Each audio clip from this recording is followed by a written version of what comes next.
पश्चिम बंगाल में इलेक्शन होना है। पश्चिम बंगाल में इलेक्शन अप्रैल के महीने में होना है।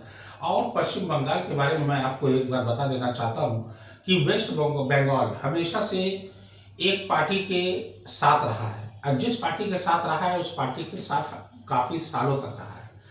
इससे पहले आपने सुना होगा मार्क्सवादी कम्युनिस्ट पार्टी का एक छत्र सम्राट था, और लगभग 35 साल तक मार्क्सवादी कम्युनिस्ट पार्टी ने पश्चिम बंगाल पर राज किया।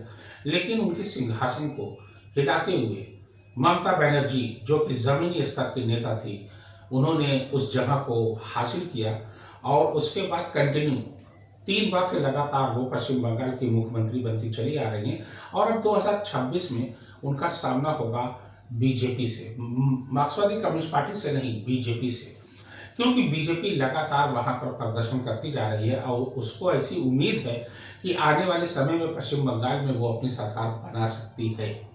क्योंकि पश्चिम बंगाल में इससे पहले 2019 का जब लोकसभा चुनाव हुआ था तो बीजेपी को अच्छी खासी सीटें मिली लोकसभा में, तो इसी से उसने अपना अंदाज़ा लगाया, और उसकी खुशी का ये आलम था कि उसने विधानसभा के लिए कई नेताओं को तोड़ा और अपनी पार्टी में शामिल किया, विधानसभा का इलेक्शन लड़ी। लेकिन विधानसभा का इलेक्शन में ममता बनर्जी को वो मात नहीं दे पाए।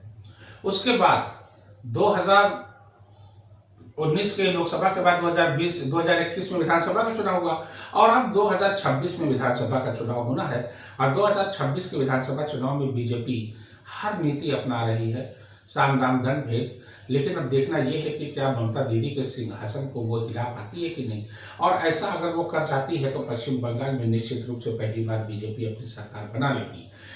हालांकि ये कोई आसान काम नहीं है, क्योंकि ममता बनर्जी बहुत जमीनी स्तर की नेता रही है, यंगेस्ट एमपी बनकर आई थी, और राज्य मंत्री और रेल मंत्री होते हुए उसके बाद वो पश्चिम बंगाल की कमान तब से संभाल रही हैं, और अब तक वो लगातार संभालती चली आ रही हैं। और पश्चिम बंगाल में उनकी पॉपुलैरिटी इस कदर से है कि वहां पर बच्चा बच्चा उनको जानता है, और उनको ममता दीदी के नाम से पुकारा जाता है।